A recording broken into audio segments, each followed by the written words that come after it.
Bismillahirrahmanirrahim. Assalamualaikum warahmatullahi wabarakatuh. Perkenalkan, nama saya Ahid Hasbi. Saya dari jurusan Komunikasi Penyiaran Islam, kelas KPI 3B dengan NIM 2284110068. Di sini saya akan menyelesaikan tugas UAS dengan materi kuliah komunikasi organisasi yang diampu oleh Pak Babai. Nah, di materi kuliah komunikasi organisasi, saya memilih materi tentang fungsi komunikasi organisasi. Pasti di dalam komunikasi organisasi sangat penting adanya fungsi komunikasi organisasi. Selanjutnya kita akan jelaskan lebih rinci lagi apa sih komunikasi organisasi dan apa fungsi komunikasi organisasi. Langsung saja ke video selanjutnya.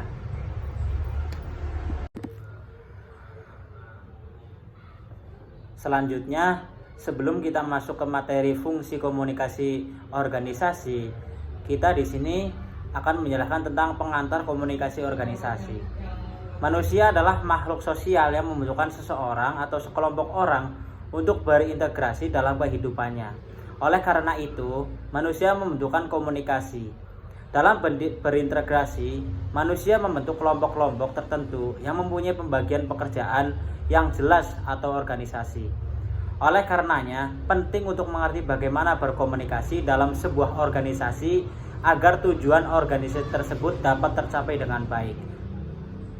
Nah, jadi intinya manusia di sini adalah makhluk sosial yang membutuhkan seseorang atau harus berkelompok, nggak bisa satu, harus berkelompok. Dan manusia juga harus berkomunikasi antara manusia yang satu dan yang lain. Makanya kita perlu yang adanya komunikasi di dalam organisasi.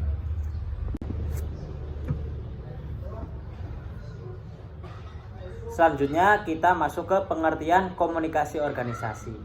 Apa sih komunikasi organisasi? Menurut Wiryanto, komunikasi organisasi adalah pengiriman dan penerimaan berbagai pesan organisasi di dalam kelompok formal maupun informal dari suatu organisasi. Nah, jadi intinya kalau komunikasi organisasi itu pengiriman pesan antara satu orang atau satu anggota kepada anggota lain dengan suatu informasi. Nah, di sini komunikasi formal adalah komunikasi yang disetujui oleh organisasi itu sendiri dan sifatnya berorientasi kepentingan organisasi, seperti memo, kebijakan, pernyataan, jumpa pers, dan surat-surat resmi. Pokoknya kalau formal itu secara resmi ya. Dan yang kedua itu komunikasi informal. Komunikasi informal adalah komunikasi yang disetujui secara sosial. Orientasinya bukan pada organisasi, tetapi lebih kepada anggotanya secara individual. Jadi intinya komunikasi organisasi ini adalah apa? Pertukaran informasi antara satu orang ke orang yang lain di dalam suatu organisasi. Misalnya kayak organisasi HMJ. Nah, di dalam organisasi HMJ itu kita mengirimkan pesan, misalkan dari anggota sekretaris ke ketua. Nah, itu termasuk komunikasi dalam organisasi. Contohnya itu. Nah, setelah kita melewati adanya pengantar komunikasi organisasi, pengertian komunikasi organisasi, pasti di dalam komunikasi organisasi itu pasti ada fungsi komunikasi organisasi. Nah, di dalam fungsi komunikasi organisasi di sini itu memiliki 4 fungsi. Yang pertama, fungsi informatif. Yang kedua, fungsi regulatif. Yang ketiga, fungsi persuasif. Dan yang keempat, fungsi integratif. Kenapa harus ada fungsi-fungsi tersebut? Karena kalau tidak ada fungsi komunikasi organisasi, maka komunikasi organisasi tersebut akan ada konflik di dalam organisasi. Makanya fungsi komunikasi organisasi di sini yaitu sangat penting di dalam organisasi.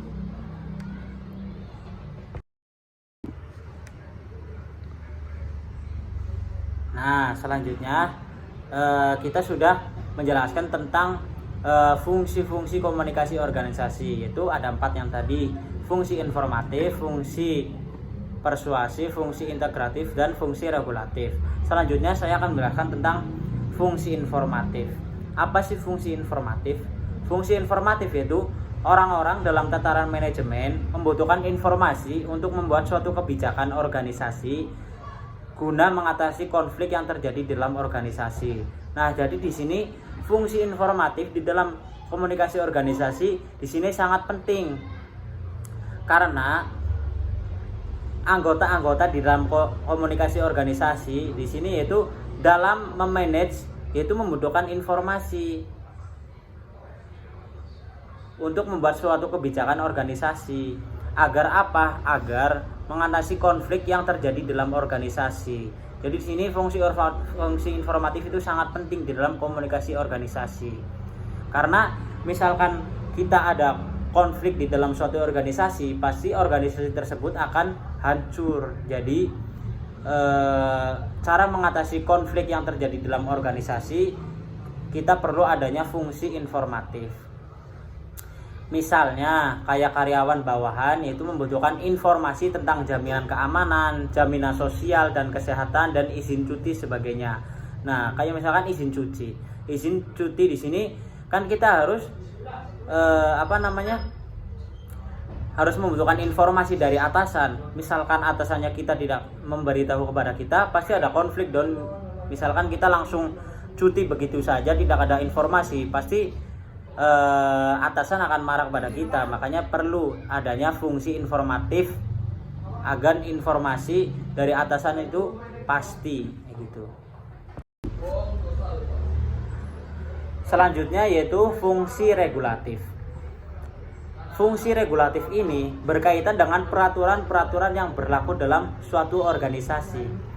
Pada semua lembaga atau organisasi ada dua hal yang berpengaruh terhadap fungsi regulatif ini, yaitu atasan atau orang-orang yang berada dalam tataran manajemen berkaitan dengan pesan atau message. Pesan-pesan regulatif pada dasarnya berorientasi pada kerja. Artinya bawahan membutuhkan kepastian peraturan-peraturan tentang pekerjaan yang boleh dan tidak boleh dilaksanakan. Nah, maksud dari fungsi regulatif di sini yaitu apa? Itu adanya peraturan-peraturan yang berlaku di dalam suatu organisasi. Jadi anggota bawahan itu tidak bingung apa pekerjaan yang boleh dilakukan dan tidak boleh dilakukan. Kayak gitu. Nah, itu pun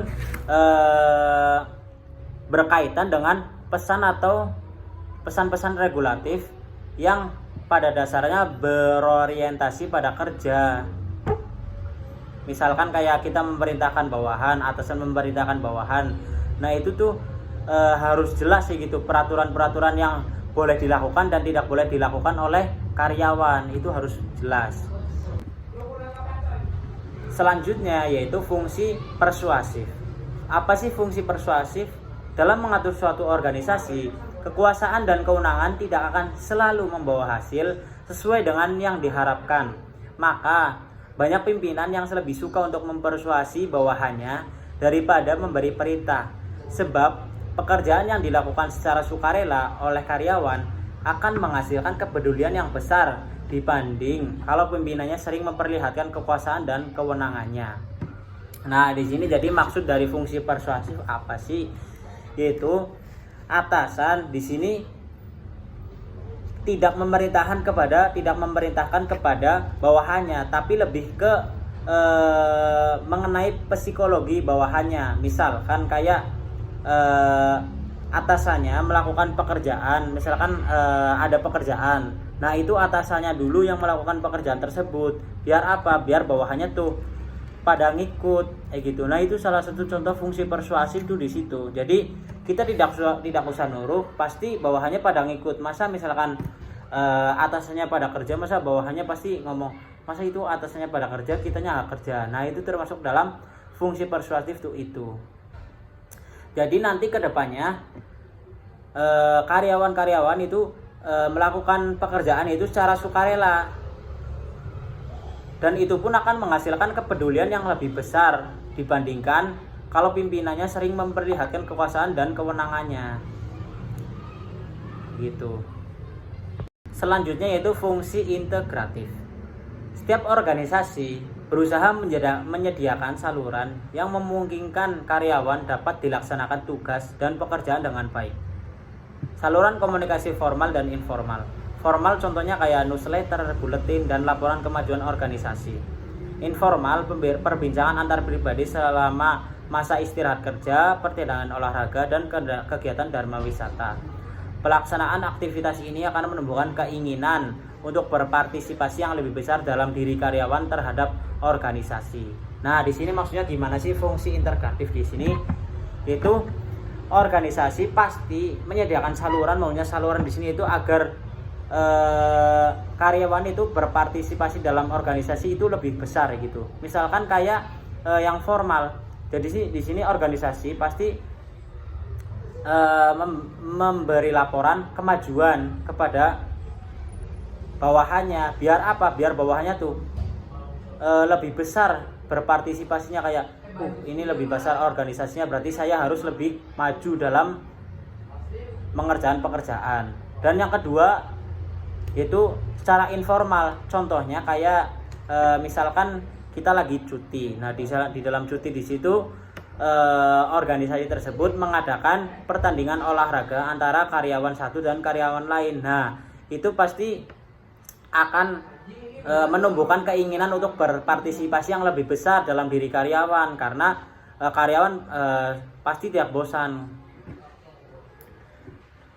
Pastikan kalau karyawan tidak ada selingan-selingan healing gitu, pasti kan bosan. Masa kerja terus nggak ada healing-healingnya gitu, pasti kan bosan. Nah, maka kita adakan pertandingan olahraga agar karyawan ini tidak bosan mengerjakan pekerjaan yang ada di dalam organisasi. Nah, itu sangat penting pokoknya di dalam organisasi.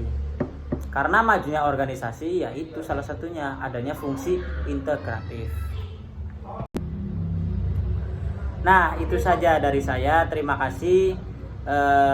Mungkin dapat memberikan sedikit pengetahuan kepada teman-teman tentang komunikasi organisasi dan fungsi komunikasi organisasi. Sekian dari saya, Ahid Hasbi. Wassalamualaikum warahmatullahi wabarakatuh.